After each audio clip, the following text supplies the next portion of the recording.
Hello and welcome to the Byzantian Brewscast podcast. Like the ochre jelly, we are up and at them. We are slithering into the streamer booth, into the audio booth, and we are here in cold December to bring you tabletop news, homebrew content, and silly rambling chats about Wizards of the Coast. It's your host, Kenny Jackson, and Byzantian Dev, and I'm tired. How have we been this week? It's been a busy week. Busy couple of weeks. Where to start? Yeah. So let's say. But yeah. So today was like a really early start on the Stourbridge. Nice. Due to some charity event. It honestly, if it was the best. One of the best jobs I think you could have. So my entire thing was, I was like Santa Claus but for dogs today, Aww. which is great. The whole booth was like selling, like, stuff, but basically selling things for dogs, dog owners, chew toys, that kind of thing. Yeah. So that, and the option they was they could pay £3 for a picture with Santa paws, which was very sweet. And if you thought sometimes some people would spend time to get ready for a photo, dog photographers do a very difficult job, and there wasn't even a proper dog photographer there. Yes, I don't think dogs fully get the point of a photo, but it was very, very sweet.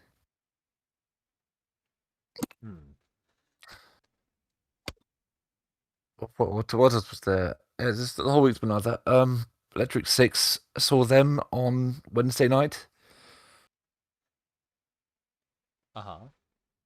So I have they put the picture of it, the world's most confusing, contextless keyring ever. I saw that. Yeah. It's like, okay, if I didn't tell you what that was for, you were like, what? I kind of like, guessed. Yeah, it's just like, it's vaguely said for UK road sign. It just says gay bar.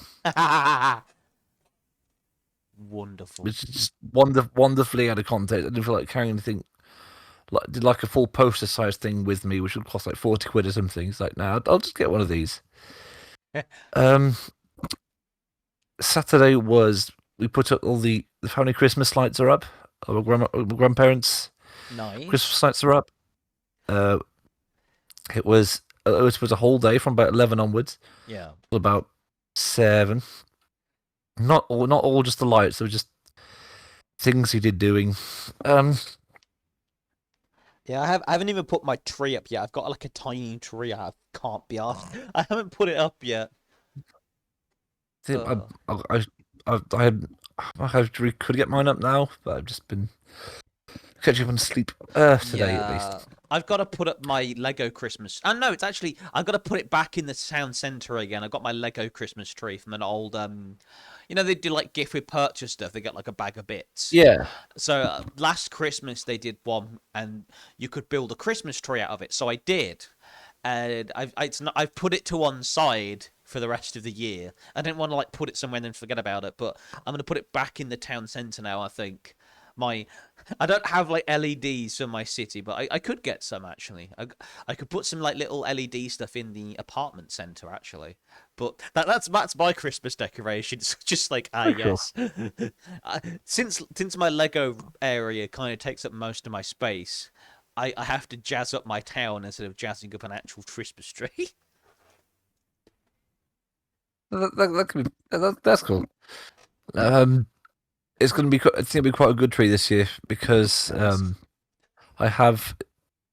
inherited a few of the remaining baubles and stuff that for the bad Christmas tree, the one that we always have up, including my favourite. I think I might have mentioned a weird sackcloth snowman thing that's literally made out of a sock full. Literally, it's a sock full of rice. That is ever so slightly snowman shaped. God knows how old this thing is. It's got googly eyes. So that's I have that now for the to sit at the bottom of the tree, and my brother somehow got his dog to sit still long enough to get. He posted that as well. It got like a little like 2D disc with like my brother's dog's paw print on it. That's so adorable. I saw it. It's like, oh, little toe beans. Yeah, he's only 3 years old, but it's just hopefully that lasts like long after he's no longer with us. That'd just be a nice thing. He'll never get the point of it, but it's a nice little thing. So and my parents have found some half-price Christmas lights, which are literally little plastic Tyrannosaurs with Santa hats on. Nice. So my trash tree is going to be 20% wholesome and 80% completely ridiculous this year. I have to put a photo up. Nice. Yeah. So that's been my week. So this past couple of weeks, the reason why we didn't do a podcast last week is I was at Comic-Con on the Friday, Yes. and I had stuff to do, so I was tired. So I was at Comic-Con, and I got some Gold Ship, the Horse Girl themed stuff. I got a little plushie, like a tiny one. I've got a little like hair. It's like a clip. I think you might put it in your hair, but it's like I might use it for bread because I think I don't actually have a bread clip, but having a fancy looking clip to hold my bread is quite cool. I got some other stuff as well, which we'll talk about later. And yeah, it was just a lot of fun, honestly. I got to chat to some people, some cool costume people. I got to chat to a few of the vendors there. Do you want to guess how much, not Artist Alley, but the normal table space costs? And it's going up as well. 100. I don't know when pulling this from. I've gone 170. It's way higher. 390. No, higher. So they Jesus paid Christ. 600 for their table. Admittedly, that's over the whole weekend, but 600 is quite a bit. You best make your money's worth. Yeah, it's going up to 900 next year. So that's still like 300 a day, which is ridiculous. Well, what is going on? I guess the guys at the NEC. I don't even know if it's like the NEC kind of thing. I think this could just be the organizer of MCM just being really like money grabbing. I thought the Toy Fair was bad for that. That's a 50% increase. Yep. In 1 year. Yep. So I don't think I'm going to get a stall there. I don't imagine. I think the Artist Alley stuff is cheaper, but I can't imagine it being like 6 times cheaper. I bet it still costs a good couple hundred for the weekend. So I ain't spending that to do. Because if I'm going to do my like cards and art and stuff, ain't no way, unless you're selling high ticket items, there ain't no way you're making your money back over that weekend, on top of all your overheads and stuff. Yeah, I see how people don't get the tables at Comic-Con now. Yeah, mental. But that's a lot of my weekend. I helped out my dad on Wednesday, doing some garage stuff. He had to fix the garage door because one side of it kind of fell off out of the roller, which is slightly annoying. I had to use my head for that one, figuratively and literally. Not fun. Okay. And then we went out for a curry at this place called Belash. Oh, so good. Perhaps the best tikka masala I've had in a long time. Good place. It's like King Standing Circle way. Good place. And then the rest of the week, I've been busy with horse games stuff because there was an event on. I wanted to get the support cards for that. I still missed one because there's one hidden behind like a stupid requirement. So, you got to get like 400,000 event points. Like, bro, I get maybe 10,000 event points in one session. Like, yeesh. Chill. But that's my week. Shall we move on to our first section, Tabletop Book Club? Yes, let's. I've been trying to find my collection for games I've never really written for and tried to Nice. understand them. And I've been trying to understand Lex Arcana, Oh, which is simple premise. What if the Roman Empire never fell and it was until like the mid 1200s? that's interesting. Oh, and also magic totally exists and chimeras and stuff. Yeah, that's real. It's a really cool idea, and I'm in two minds about it because the Huh? it's not a complicated game to understand for basic roles. Yeah. However, character creation a little confusing when I read it back. Because I mean, obviously the version I've got is in English, but they really commit to the bit of having all the stats be in Latin. Okay.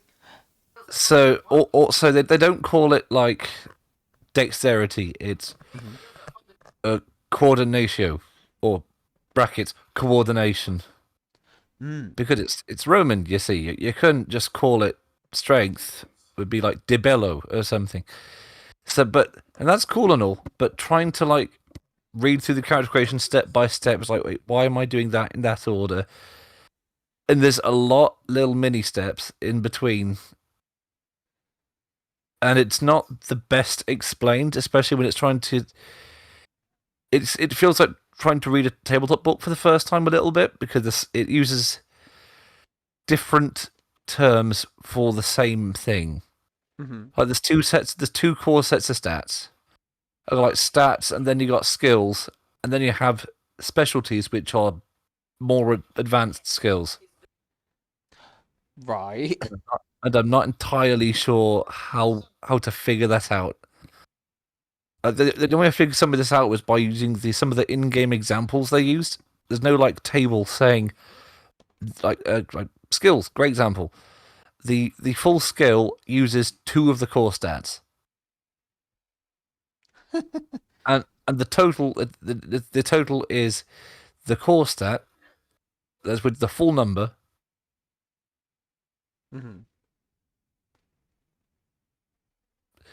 So you take the core stat number, halve it, because there's 2 different stats there, and then you add the modifier from literally where you're from. Actually, I like that. That makes a difference. So adding 3 different things already. So it's lots of weird bits of addition to make up guild numbers make any sense. But then the confusing thing that's through, I might be doing this wrong, but you can end up with an odd number in a lot of stats, which normally not a problem. But the way dice rolls are actually done, if you, let's say it was really nice and you had a total of 12 in combat as the skills, the broad skill of combat. Right. You could choose to roll that as any number of dice that adds up to 12. Up to 3 dice. So, depending on how you wanted to do it, depending on how your content, you could do the 1d12, 2d6, or 3d4. So if you got like an odd number, I'm not really sure what you'd do. I guess you just miss one out. Unless I've completely misread that, I've been really struggling with that part of the dice roll. But the actual damage is really easy. You just roll. You roll. It's basically you roll their version of initiative, and whoever goes first is the attacker. Defender rolls defense. Any damage caused is, did the attacking roll do more than one or more difference than the defender roll?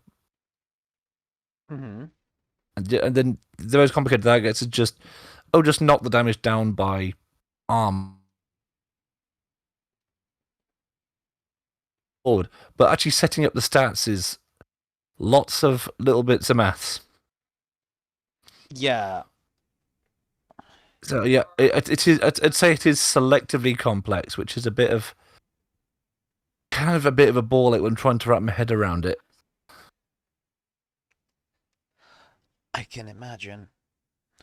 It's a game I want to get into as well, but the part of the character creation just kind of drives me a little bit up the wall. Mm. Oh well. It But happens.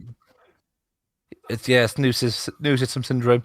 That's what I've been looking at this year. But this year, week, So I was at Comic-Con, as we pretty established, of course. and our friends, the Pocket Workshop, were there. So, from the same people who brought you Tales of the Honk Apocalypse and One Honk Before Midnight, it's One Honk Too Furious. It's the second edition of Honk System. So Okay. now in the Honk System, they've refined it a bit to make it a bit more playable, and make the system a bit better. And they've got some new precon geese, including, where are they? Where's the geese at? We've got Sir Honk-Salot, Honk Dini, Goosenova, and Ludwig van Beekhoven as our new Okay. geese. And there's a couple of new adventures. There's Troubled Waters, and there's Jailbirds, all with lovely art, by the way. Just pirate. There's a pirate. There's like a little like pirate dinghy. Not dinghy. What do you call it? Robe. A gondola, like a Brilliant. gondola type thing, pulled by two geese. And there's one Okay. pirate hat goose is apparently shooting a cannon at a swan boat, as you do. But Yeah, as you I do. haven't looked into the whole adventures yet because I kind of want to spoil it for myself. But we have systems for advancing your geese as well, so you can actually level up now, which is nice. So you can now do a campaign of strung together adventures, which I think is very fun.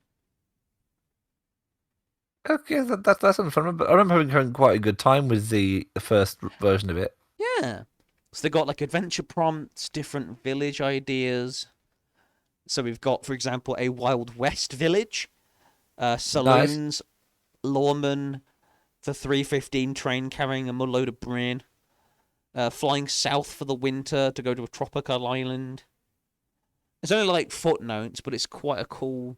Got very like 1, 2, 3, 4, 5, a bunch of adventure prompts, including Goosebusters. Something I coined at one point as a joke. Goosebusters, of course, I don't really know a Goose. ghost goose. But what? Who or what is responsible? Maybe there is a real ghost goose. Ghost? Is it a goose? I don't Goose. know. But I love it. It looks like a lot of fun. I want to run this at some point, just because I like the honk system, and they've added an expansion to it, which is very nice. And the artwork is just absolutely brilliant as always. There is an image here of a bunch of geese, Canadian geese, in like those prison uniforms, those orange jumpsuits, Another one. Another one. knocking over a water tower. Like, yes, this is some Orange is the New Black level kind of funny silliness. Uh, but Very good. but yes, I think it's cool, and I'm looking forward to running it. So I'm happy about that. The honk system is a bit more well explained. The danger system is explained a bit better. There's new feats as part of the gaggle enhancement advancement. For example, you can now call upon a swan bodyguard. Unfortunately, swans don't like being bossed around by geese. They And might eventually, when loaf the around and redemption do arrives, nothing. The joke here, there's like a DM's note. If only we had more gym badges. So there's like a little Pokemon reference in here as well. If only I was strong enough to corral this swan. But yeah, I'm looking forward to that. Again, Pocket Workshop does some great stuff. They did have minis of the new geese as well, the new Precon geese. But I didn't want to spend a huge amount at that Comic Con, so we spent quite a bit on other things, so I didn't pick yeah, them up. that's But they said understandable. if the Kickstarter goes well, which it probably will, they'll be available on the website at some point. So happy goose.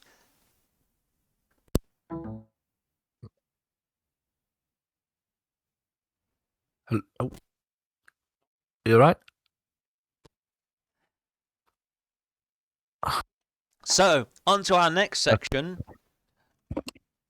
Yes. We are going to do critical fumble. We got fumble. It's been 2 weeks. Lots of stuff's happened. Yeah.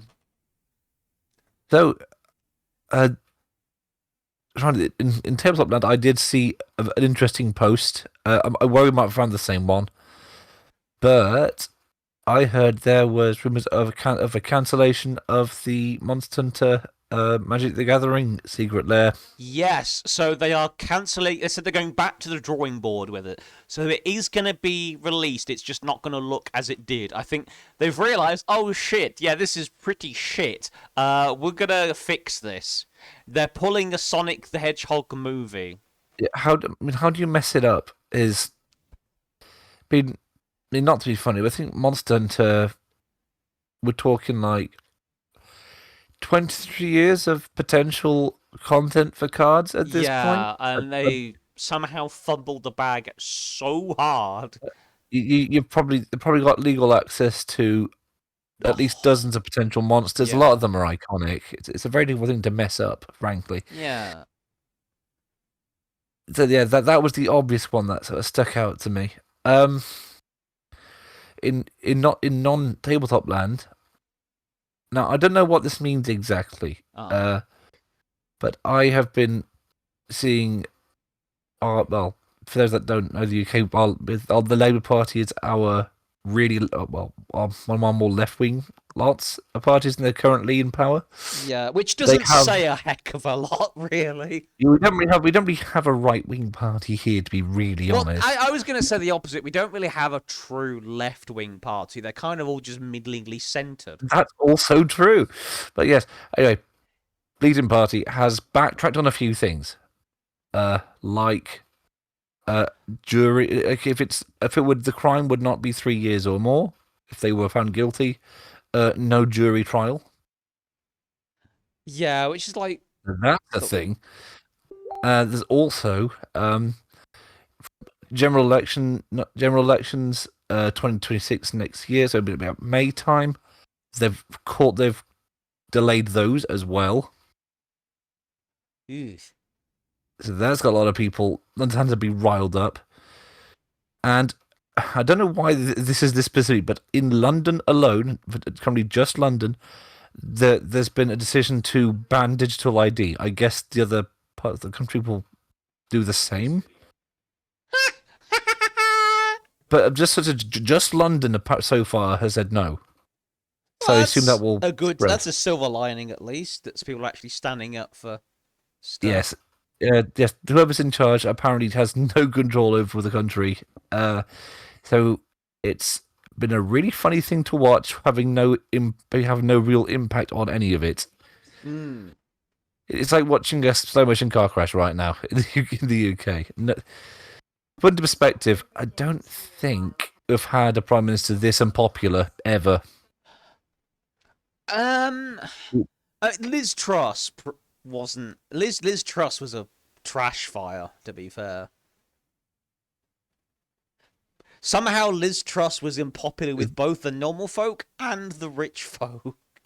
Yeah, but I think basically like she didn't do anything. She had a mini budget, and then the world went, "What the fuck? No, don't do that. You'll completely destroy the economy, you idiot." I think the thing that's selling the difference. I think that's the difference. Liz Truss didn't really do anything, and that was why she was unpopular. Keir Starmer's doing everything. Well, it's not that she didn't do anything. It's the one thing she tried to do was so terrible she got ousted immediately. Wasn't allowed to do anything else.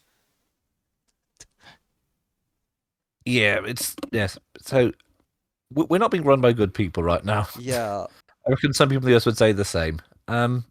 But this last 2 weeks has been near constant. I don't know, man.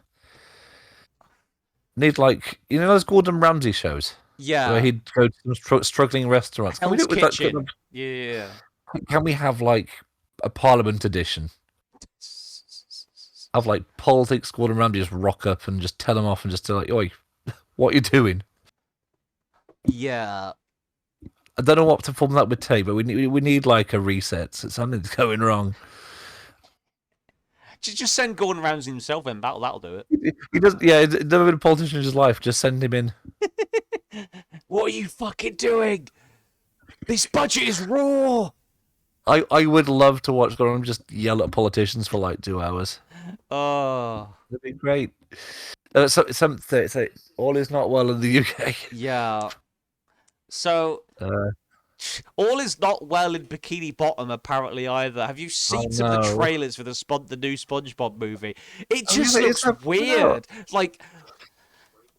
like okay, I know we had things like Patrick in fishnets and Patrick with a flag up his arse and whatnot, but so many of these weird moments in a single movie is a bit like this is just weirdly gratuitous. Do you have more than one joke? Does this movie have more than one joke, or is this just the same joke over and over again? The thing I'm wondering with SpongeBob SquarePants is how long has it been going? I feel like it's been going almost as long as The Simpsons has. I want to find the first series. I want to say it's 1999. Was the very start. May 1st, 1999. You're bang on the money. All it. Yeah. I mean, it's had a weird history. I remember seeing the very first movie when that came out. Yeah, I like the first movie, and then I see the first few movies were fine, and then the later movies just like, what are we? Why are we here? What are we doing? Why? Like the superhero one with like Krakatoa. It's like what? Why?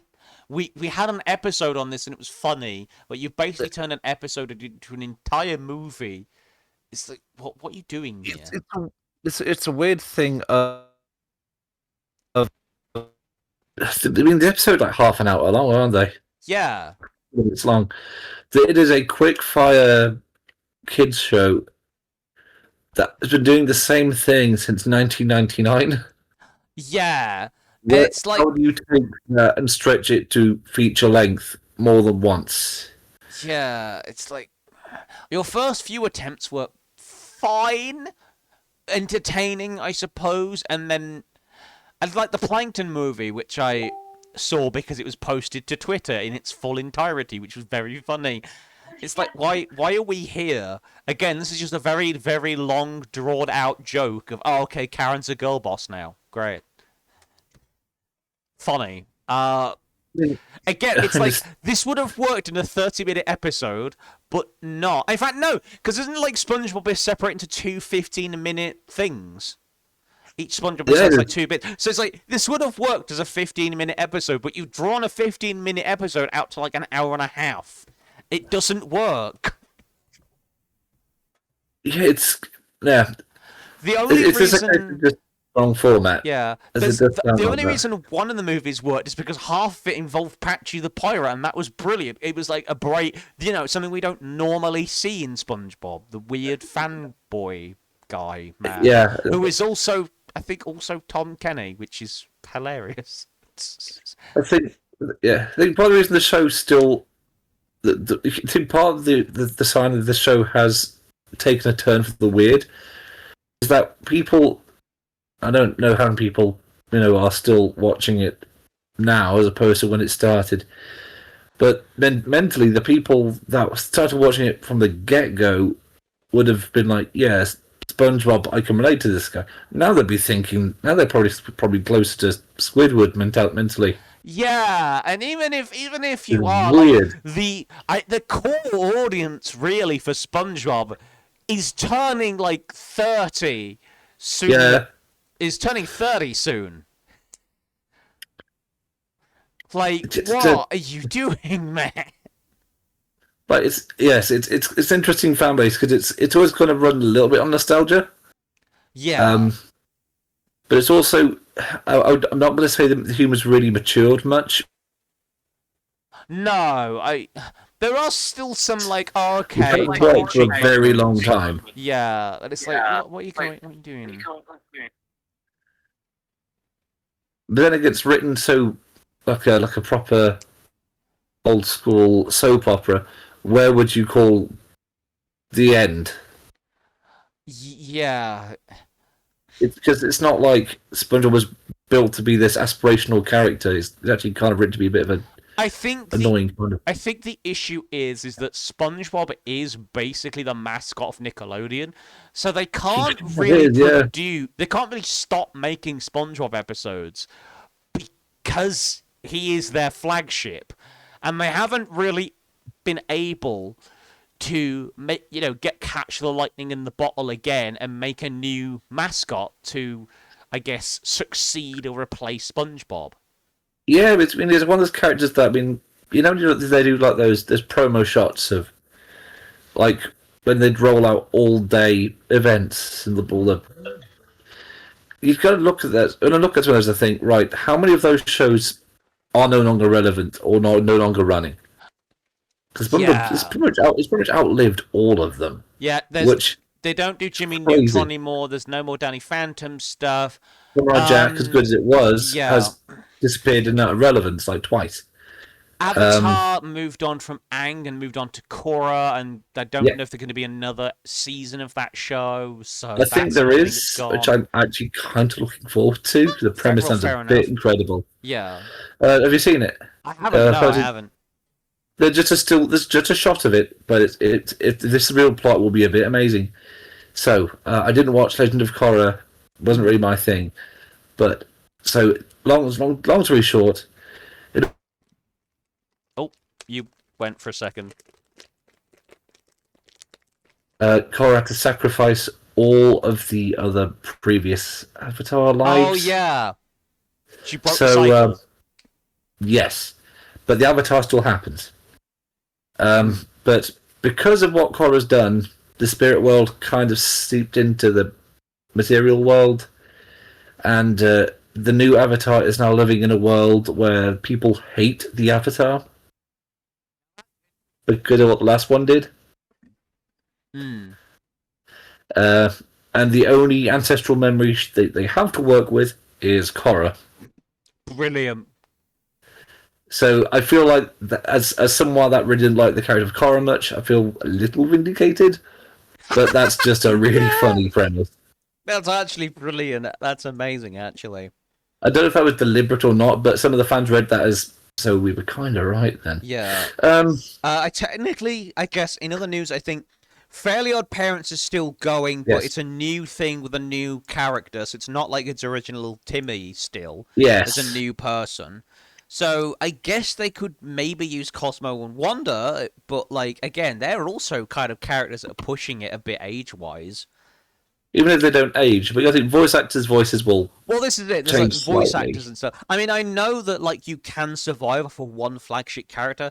I mean, look at Aardman. I mean, they replaced Wallace's voice actor after the previous one retired or died or something. Yeah, And the replacement's actually pretty good. If you can get a yeah. decent voice actor to replace the voice, it's fine. But if your like multimedia empire is surviving off of one guy, for Aardman, it's fine because even in terms even in terms of their stuff, while Wallace Gromit definitely carries a lot, their other movies and stuff still good, so they can still work. They're not That's how reliant they on their mascot. Meanwhile, Nickelodeon they is being need their flagship yeah, characters. they're being carried, especially when you have to consider things because they're doing the Disney model, aren't they? Like their parks and stuff. Yes, They need recognizable mascot characters. So they're going to need to cut the next like 10 years. They're going to need to come up with something drastic to replace SpongeBob. yeah. There's only so much '90s nostalgia that can go around, and the new kids aren't going to be Yeah. buying it. Is what I think's going to happen.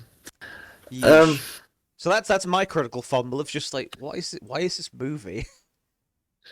it's another one. So it's a contractually obligated movie, I Yeah. guess.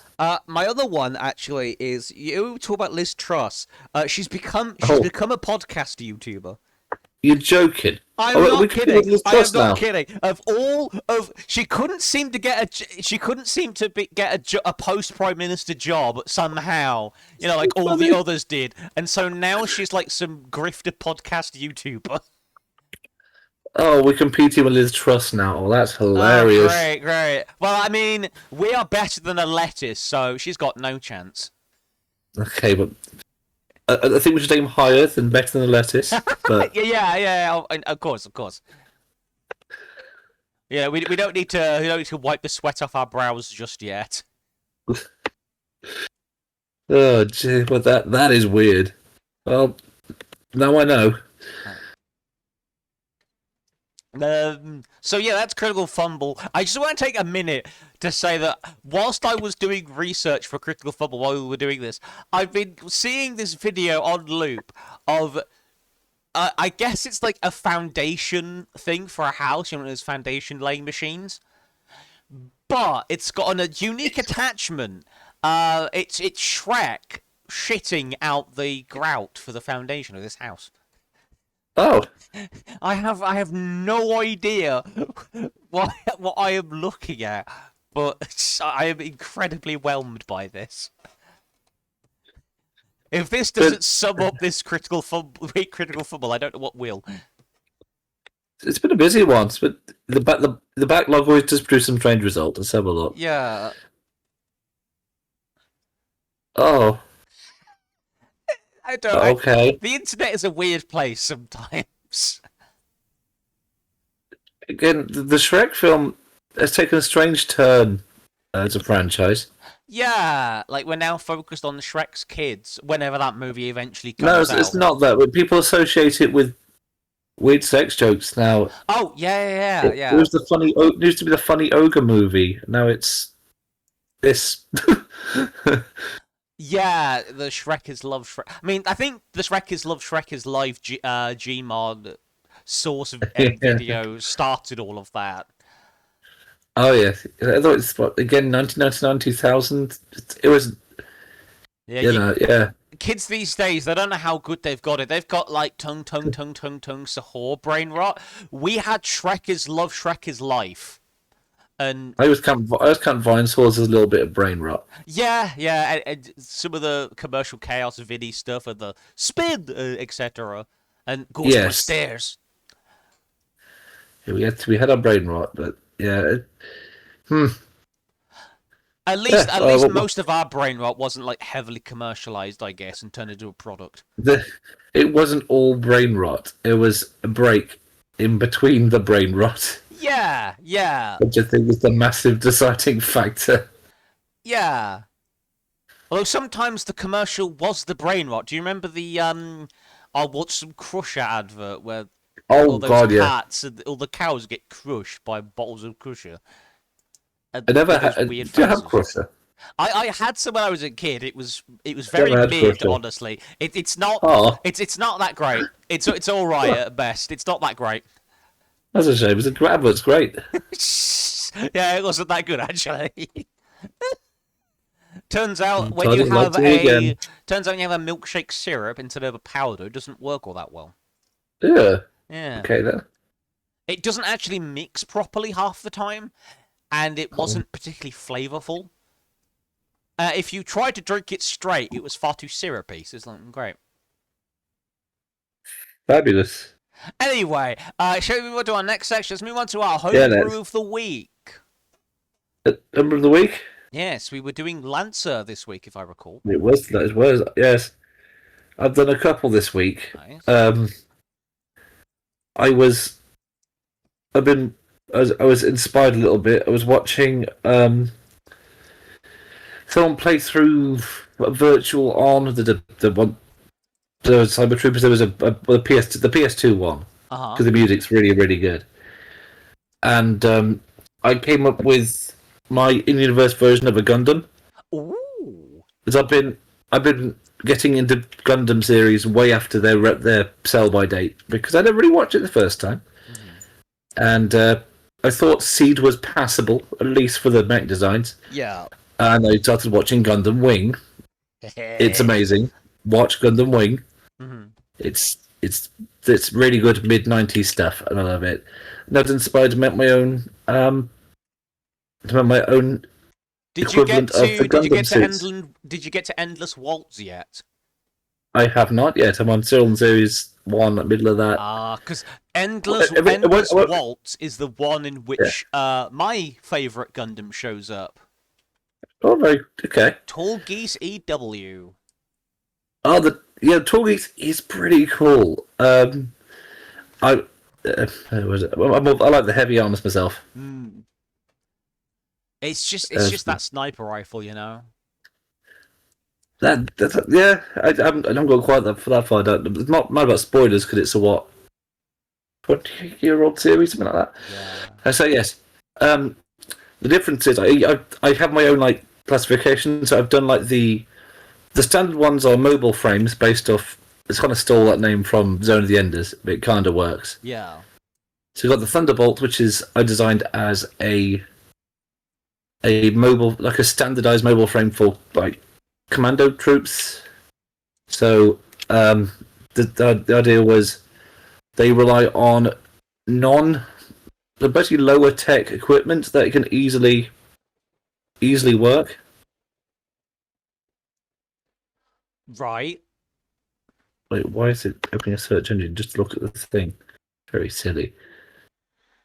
So basically, no beam weaponry, no heat weaponry. Oh. But even Nexus stuff, the idea was this is a behind enemy lines, resupplying, no idea when.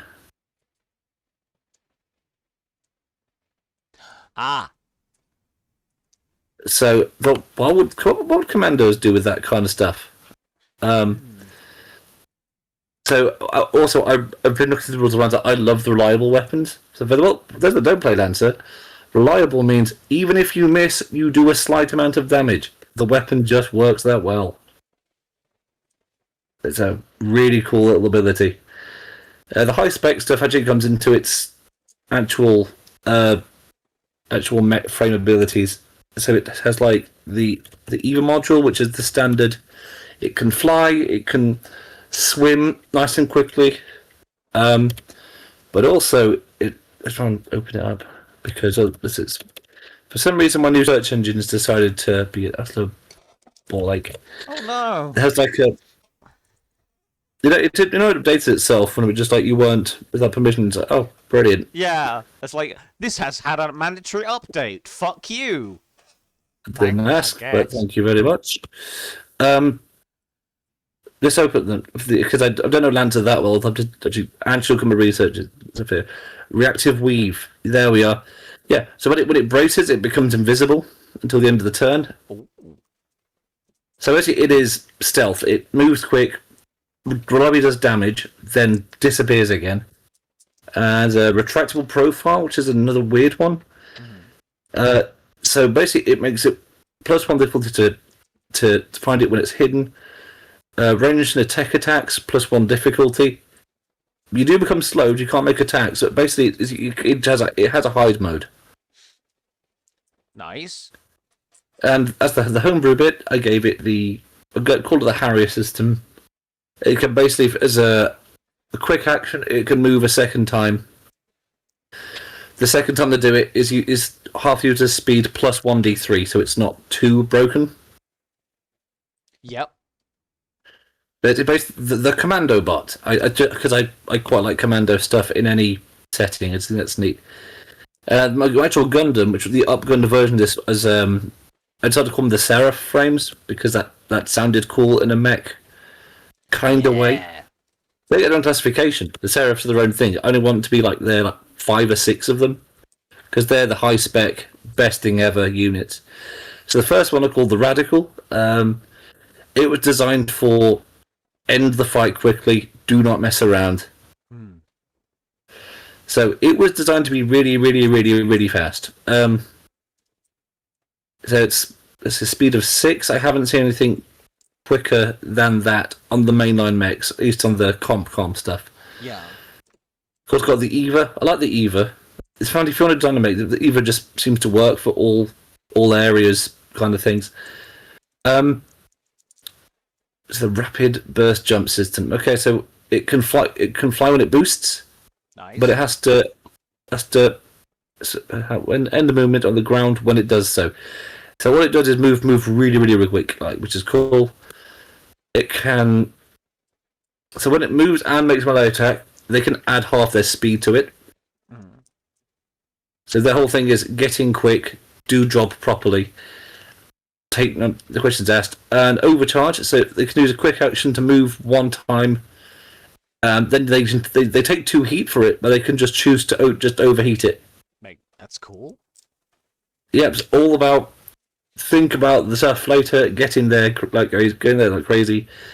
And because this is the Gundam equivalent, you have to go with the most important weapons have to go with a pulse rifle, charge blade. You have to go with a beam saber rifle to begin with. I think that the time of the Gundam series where they don't, okay, maybe 08, but every other Gundam series ever has like some sort of beam rifle, beam saber. Yeah. That just works. But also they give it some like Nexus pods. So that's its other real defense. So yeah, it came with the pilot with it. There's a character now knocked about a while called Kenzo Fujiwara, which is a reference to A. It's a name I think kind of sounds cool, and B. It's named loosely based on the main protagonist of Initial D. Ah. Because when I think it's all the surname. Because when I think go fast, I think Initial D. I think that. I just think it's a cool surname for a Japanese character, so I kind of roll with it. Nice. So what did you come up with for? So I was looking at the CompCon stuff, and I noticed that a distinct lack of burn damage weapons. So if you want burn damage, you have to go with either Horus or the Harrison Armory stuff. For some reason, GMS, like I guess the general, the main guys, haven't made any weapons that do burn in the standard game, which is really fucking weird when you think about it. That's kind of weird. So I've developed some stuff, both for pilots, because I like doing pilot weapons, and mech weapons. So we have a standard melter pistol, not to be confused with the Warhammer melter pistol. Yes. Essentially, they fire rubbery goo, which is like an acid damage type thing. Because again, acid attack weapons are completely not seen in this game either. Yeah, so the sort of general damage touch would be flame. Well, acid apparently acid comes under burn, but there's no burn. Yeah. But there's no weapon that actually specifically states it does acid damage, which is bizarre. Do we have a flamethrower? I want to say we do.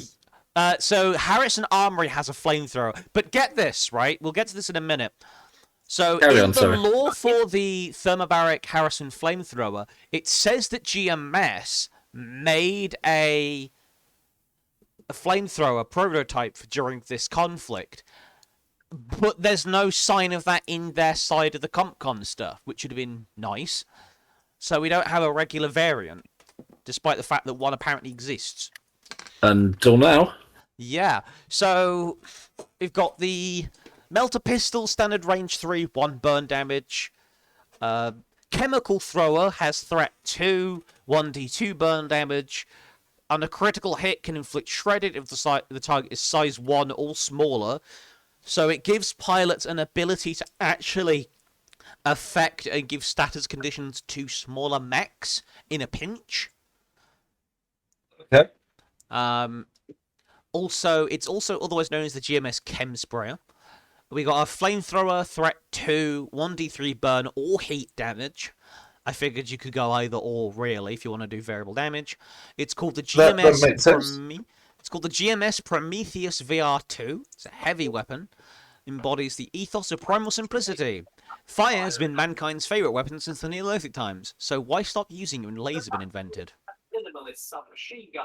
Makes sense to me. And then for mech weapons, we have the sulfur rifle, because I looked this up. So sulfuric acid can be concentrated until it forms like a thick gel.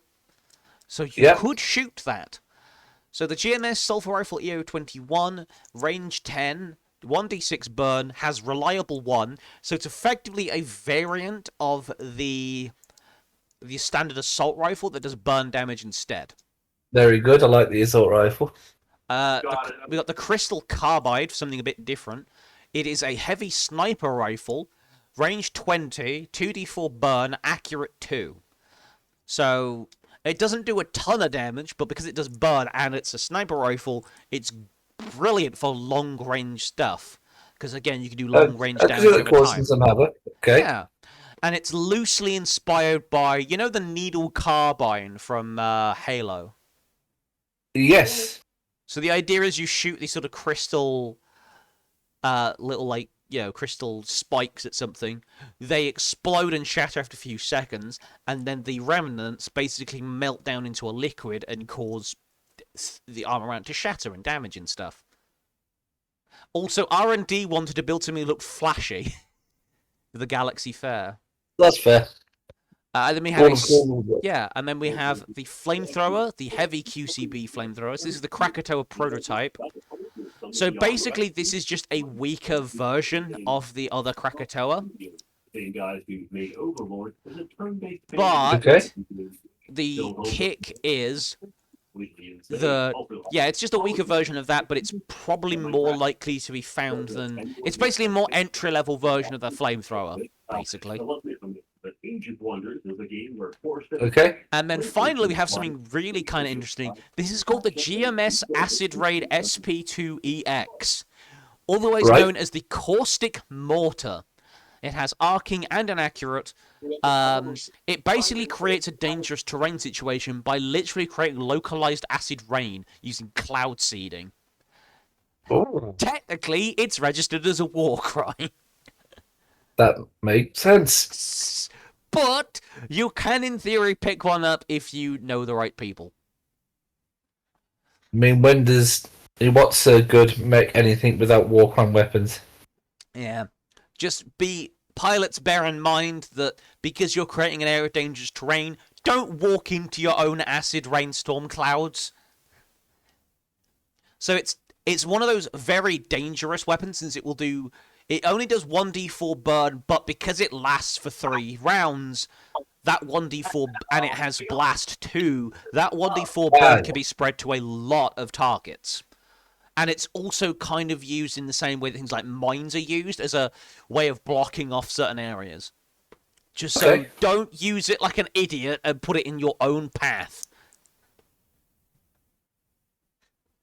But yeah, that's the Caustic Arsenal. Just a bunch of fire and acid weaponry.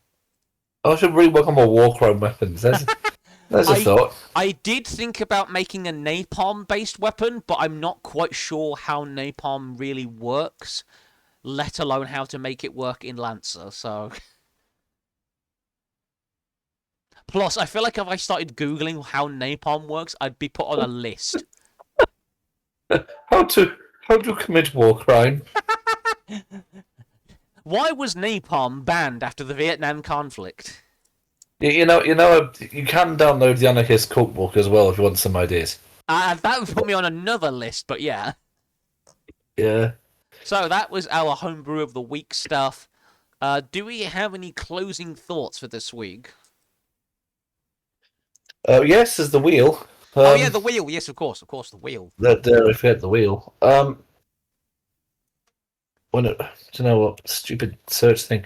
Brad, random wheel. Mm-hmm. Please remember my thing. That would be really nice if you could. Okay.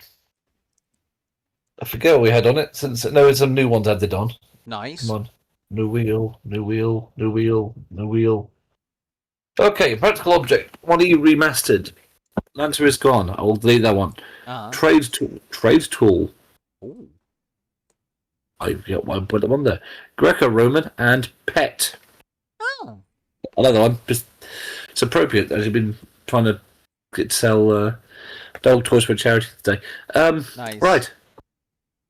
I can't know what you remastered because I want to really take a time. Oh, not quite, but trade tool will do. Okay, cool. So any trade, any system. Interesting. That could be an interesting one. Yeah, because that could take that about 1,000 different ways.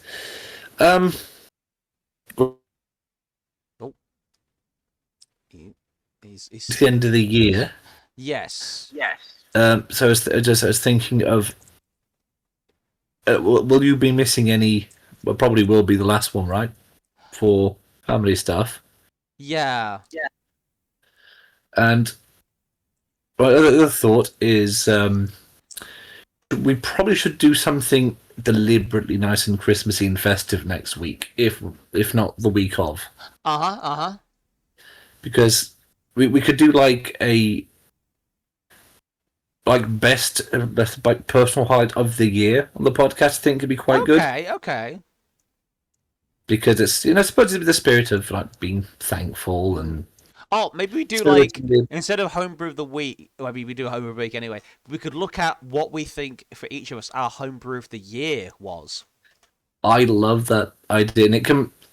I think the spirit of it could be. It should the rules should be. It should be the others. The other. So I'd pick one of your homebrews. Homebrew of the year. Yes. So yes, I think it'd be nice and festive because I've been around too many festive people, and I think the spirit of Christmas is possessing me for the time being. And our picks for homebrew of the year are probably going to be better than the picks for streamer of the year. Just being a bit tongue in cheek on that one. We have none of our streamers have been attacked. Yeah. There's no scandal here. Neither of us are a peanut, so that's pretty good. At least I don't think my co-host is secretly a peanut in disguise. Yeah, but we have like a few weeks left of the year. It could happen. That's my closing thought. I think. My closing thought is I got my first Christmas gift today. Someone gave me how big is this? This is a 360-gram bar of dairy milk, and I'm very happy about that. They're the best, the big fat bricks. Yeah, I guess perks of working for the church, because everyone who worked for the church got by one of our members of the congregation gave everyone a big bar of dairy milk.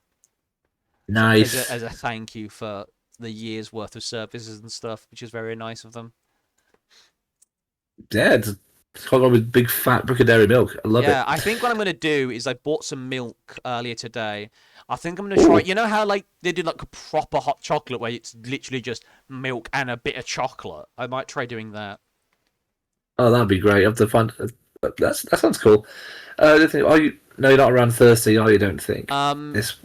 I might be this week because I've been good. I've not spent a lot this past week. Yeah, so I've recovered money wise, so I might be alright for this week actually.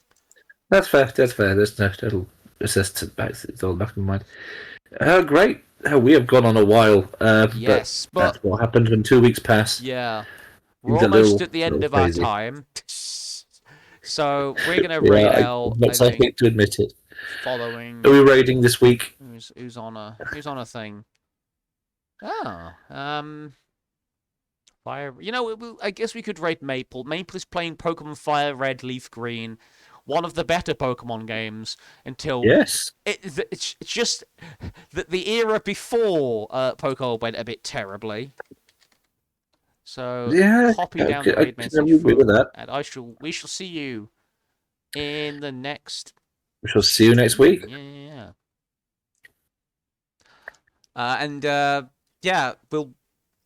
We'll have a carol service. No, I'm joking. Maybe I'll try and sing a carol. Copyright might be a thing actually. I don't want to annoy the copywriters. That's it.